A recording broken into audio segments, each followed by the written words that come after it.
एक पुराने धूल से भरे शहर के कोने में एक हवेली थी जिसे लोग अंधेरी हवेली के नाम से जानते थे। यह हवेली कई सालों से खाली पड़ी थी। लोग कहते थे कि वहां भूत रहते थे। उसकी दीवारें टूटी हुई थी और खिड़कियों में शीशे नहीं थे, जो बिल्कुल खाली आंखों जैसी लगती थी। लेकिन अरहान, एक जवान और साहसी लड़का, इन बातों पर विश्वास नहीं करता था। उसे रहस्यों के बारे में जानने का बहुत शौक था। अंधेरी हवेली उसे एक अजीब लेकिन दिलचस्प जगह लगती थी। एक दिन अरहान ने अपने दोस्तों से शर्त लगाई कि वो पूरी रात उस हवेली में रहेगा। उसके दोस्त रीना और समीर पहले डर गए, लेकिन अरहान के जोर देने पर मान गए। शाम हो चुकी थी और सूरज लाल रंग का हो गया था जब अरहान हवेली की ओर चल पड़ा। उसके हाथ में एक पुरानी लालटेन थी और मन में उत्साह के साथ थोड़ा डर भी था। जैसे ही वो हवेली के पास पहुंचा, ठंडी हवा उसके चेहरे से टकराई। सूखे पेड़ों की टहनियां ऐसी आवाज कर रही थी जैसे कोई धीरे धीरे रो रहा हो। दरवाजे पर एक पुराना जंग लगा ताला था, जिसे अरहान ने बड़ी मुश्किल से खोला। अंदर से बहुत ही खराब सड़ी हुई बदबू आई। उसने लालटेन जलाई और अंदर चला गया। लालटेन की रोशनी में उसने देखा कि हवेली के अंदर हर चीज धूल और मकड़ी के जालों से भरी हुई थी। पुराने फर्नीचर, टूटे हुए खिलौने और फटी किताबें चारों ओर बिखरी पड़ी थी। सबसे पहले वो हॉल में गया। वहां एक पुराना झूमर लटका हुआ था, जो कभी बहुत शानदार रहा होगा, लेकिन अब बिल्कुल बेकार लग रहा था। दीवारों पर लगी तस्वीरों के चेहरे मिट चुके थे, जैसे समय ने सब कुछ छीन लिया हो। अरहान ने सोचा कि रसोई में जाकर पानी पी ले, लेकिन रसोई इतनी गंदी थी कि उसे उल्टी जैसा महसूस होने लगा। इसलिए उसने ऊपर जाने का फैसला किया। सीढ़ियां पुरानी लकड़ी की थी और हर कदम पर चर चर की आवाज आ रही थी। उसे लगा जैसे वो किसी पुराने रहस्य को जगा रहा हो। ऊपर एक लंबा गलियारा था जिसमें कई कमरे थे। उसने एक कमरा खोला। वो एक शयन कक्ष था। अंदर एक पुराना पलंग था जिस पर धूल की मोटी परत जमी थी। एक कोने में एक पुरानी अलमारी रखी थी। जब उसने अलमारी खोली तो उसमें कुछ पुराने कपड़े, कुछ चिट्ठियां और एक छोटी डायरी मिली। डायरी के पन्ने पीले पड़ चुके थे और लिखावट भी हल्की हो गई थी। वो डायरी एक लड़की सारा की थी। उसने लिखा था कि वो अपने परिवार के साथ इस हवेली में रहती थी। एक दिन उसकी छोटी बहन मीरा अचानक गायब हो गई। उन्होंने मीरा को हर जगह ढूंढा, लेकिन वो कहीं नहीं मिली। सारा को लगता था कि किसी बुरी शक्ति ने मीरा को उठा लिया है। उसने ये भी लिखा था कि रात के समय उसे अजीब आवाजें सुनाई देती थी और कभी-कभी मीरा की आवाज भी सुनाई देती थी। डायरी पढ़ते पढ़ते अरहान का डर बढ़ता जा रहा था। आखिरी पन्ने पर लिखा था, अगर कोई ये डायरी पढ़ रहा है तो कृपया मीरा को ढूंढो। वो अभी भी इस हवेली में कहीं है। ये पढ़ते ही अरहान के शरीर में सिहरन दौड़ गई। उसे लगा जैसे कोई उसके पीछे खड़ा है। उसने पीछे मुड़कर देखा, लेकिन वहां कोई नहीं था। रात और गहरी हो चुकी थी। बाहर चांद की रोशनी भी कम हो रही थी। अरहान ने मीरा को ढूंढने का फैसला किया। उसने टॉर्च उठाई और हर कमरे में तलाश करने लगा। एक कमरे में उसे बच्चों के खिलौने मिले, जो ऐसे लग रहे थे जैसे अभी अभी छोड़े गए हों। दूसरे कमरे में एक झूला था जो अपने आप धीरे धीरे हिल रहा था। अरहान ने सोचा कि शायद ये उसका भ्रम है। फिर उसने तहखाने में जाने का निश्चय किया। तहखाने की सीढ़ियां और भी ज्यादा टूटी हुई थी। अंदर जाते ही ठंडी और बदबूदार हवा महसूस हुई। अंधेरा इतना गहरा था कि टॉर्च की रोशनी भी कमजोर लग रही थी। तहखाने में एक पुराना कुआं था। उसका पानी पूरी तरह काला था। अरहान को लगा कि मीरा के गायब होने का रहस्य इसी कुएं से जुड़ा है। उसने कुएं के पास जाकर आवाज दी, मीरा, क्या तुम यहीं हो? कोई जवाब नहीं आया। अचानक उसे लगा जैसे कुएं के अंदर से कोई हाथ बाहर आ रहा हो। वो डर के मारे पीछे हट गया। फिर सब कुछ शांत हो गया।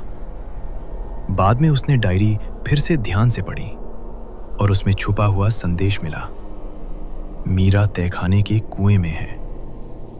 यह पढ़कर अरहान का डर सच साबित हो गया। वो तुरंत कुएं के पास पहुंचा। कुएं के अंदर से हल्की रोशनी आ रही थी। जब उसने झांक कर देखा तो मीरा वहां थी, लेकिन जिंदा नहीं। वो सिर्फ हड्डियों का ढांचा थी। उसके पास एक छोटी गुड़िया थी। गुड़िया के हाथ में एक कागज था जिस पर लिखा था, मुझे मत ढूंढो, ये हवेली बहुत खतरनाक है।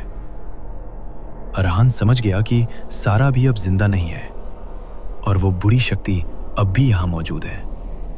तभी अचानक अरहान के कंधे पर किसी ने हाथ रखा। पीछे मुड़ते ही उसने मीरा की आत्मा को देखा। उसकी आंखों में गहरा दुख था। उसकी आवाज अरहान के दिमाग में गूंजी, ये हवेली मेरी कब्र है, मुझे यहां से मुक्त करो। अरहान ने मीरा के अवशेष बाहर निकाले और हवेली के पीछे धूप वाली जगह पर दफना दिए। सुबह होते ही हवेली पहले से कम डरावनी लगने लगी। सुबह होने के बाद अरहान हवेली से बाहर आ गया। सूरज की पहली किरणें हवेली की दीवारों पर पड़ रही थी और अब वो जगह पहले से थोड़ी कम डरावनी लग रही थी। अरहान ने अपने दोस्तों को फोन करके बताया कि वो ठीक है और सुरक्षित बाहर आ चुका है। उसने मीरा की पूरी कहानी भी उन्हें सुनाई। रीना और समीर ने उसकी बात पर विश्वास तो कर लिया, लेकिन दोनों ने पक्का फैसला कर लिया कि वे कभी उस हवेली के पास भी नहीं जाएंगे। उस दिन के बाद अरहान दोबारा उस हवेली में नहीं गया, लेकिन मीरा और सारा की कहानी उसके दिमाग से नहीं निकली। उसके मन में अब भी कई सवाल थे। सारा की डायरी में जिस बुरी शक्ति का जिक्र था वो असल में क्या थी, और मीरा को हवेली से बाहर जाने से क्यों रोका गया। कुछ दिनों बाद अरहान ने तय किया कि उसे इस रहस्य को पूरी तरह समझना होगा। इस बार वो अकेला नहीं जाना चाहता था। उसने समीर को फोन किया। समीर पहले तो मना करने लगा, लेकिन अरहान के बार बार समझाने पर वो मान गया। एक हफ्ते बाद दोनों दिन के समय अंधेरी हवेली के पास पहुंचे। दिन की रोशनी में हवेली उतनी डरावनी नहीं लग रही थी, लेकिन वहां एक अजीब सा सन्नाटा जरूर था। हवा भी कुछ भारी सी लग रही थी। अरहान के पास सारा की डायरी थी। घर पर ध्यान से पढ़ने पर उसे एक और बात का पता चला था। डायरी में लिखा था कि हवेली में एक गुप्त कमरा है जहां सारा के दादाजी अपनी पुरानी चीजें छिपाकर रखते थे। डायरी के अनुसार यह गुप्त कमरा लाइब्रेरी के पीछे था। जैसे ही दोनों हवेली के अंदर गए, समीर थोड़ा घबरा गया। अरहान, मुझे यह जगह बिल्कुल ठीक नहीं लग रही, उसने धीमी आवाज में कहा। अरहान ने उसे भरोसा दिलाया, डर मत, हम सिर्फ सच जानने आए हैं। अगर कुछ भी गलत लगा तो तुरंत लौट जाएंगे। दोनों लाइब्रेरी में पहुंचे। वहां किताबों पर मोटी धूल जमी हुई थी और कई किताबें जमीन पर गिरी थीं। अरहान हर अलमारी को ध्यान से देख रहा था। तभी उसकी नजर एक ऐसी किताब पर पड़ी जो बाकी सबसे अलग लग रही थी। उसने किताब उठाई। उसके पीछे एक छोटा सा बटन लगा हुआ था। जैसे ही अरहान ने बटन दबाया, लाइब्रेरी की दीवार धीरे धीरे खुल गई। दीवार के पीछे एक संकरा रास्ता दिखाई दिया। दोनों ने हिम्मत करके अंदर कदम रखा। अंदर एक छोटा कमरा था। वहां एक पुराना संदूक, कुछ अजीब सी मूर्तियां और कई पुरानी किताबें रखी हुई थी। संदूक पर एक मोटा ताला लगा हुआ था। अरहान ने ताला खोलने की कोशिश की, लेकिन वो नहीं खुला। शायद चाबी यहीं कहीं होगी, उसने कहा। समीर ने एक छोटी मूर्ति उठाई। मूर्ति के नीचे चाबियों का एक गुच्छा रखा हुआ था। अरहान ने चाबी उठाई और संदूक का ताला खोल दिया। संदूक के अंदर एक पुरानी चमड़े की किताब थी। उस पर अजीब से निशान बने हुए थे। किताब के पहले पन्ने पर लिखा था, काली पुस्तक। नीचे लिखा था, जो भी इस पुस्तक को पढ़ेगा उसकी आत्मा इस हवेली में कैद हो जाएगी। समीर डर गया। अरहान, मुझे लगता है हमें इसे नहीं पढ़ना चाहिए, उसने कहा। लेकिन अरहान की जिज्ञासा ज्यादा थी। उसने किताब खोल दी। किताब में लिखा था कि इस हवेली का पुराना मालिक रुद्र प्रताप सिंह था। वो काले जादू का बहुत शक्तिशाली जानकार था। उसने अपनी शक्तियों का गलत इस्तेमाल किया और लोगों की आत्माओं को इस हवेली में कैद कर लिया। उसने एक विशेष यंत्र बनाया था जो हवेली के नीचे छुपा हुआ था। वही यंत्र उसकी आत्मा और बाकी आत्माओं को बांध कर रखता था। अब अरहान समझ गया कि मीरा और सारा उसी यंत्र की वजह से फंसी हुई थी।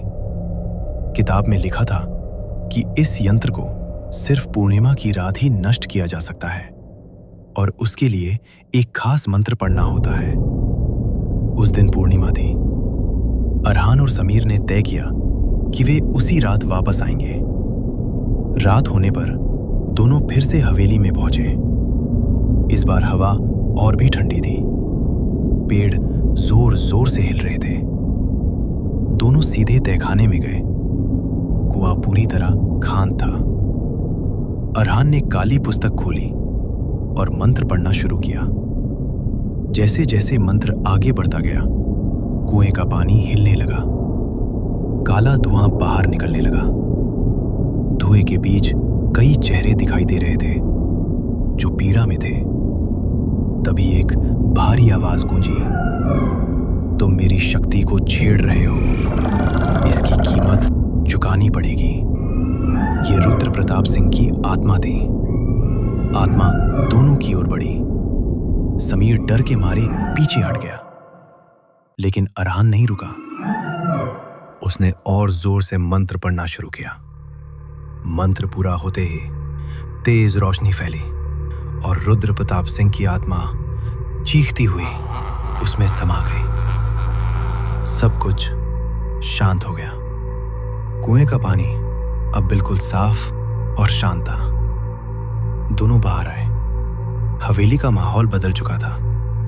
अब वहां कोई डर या बोझ नहीं था। कुछ दिनों बाद अरहान और समीर ने काली पुस्तक को आग में जला दिया। जलती हुई किताब से काला धुआं निकला और एक आवाज आई, मैं वापस आऊंगा। धुआं हवा में घुल गया।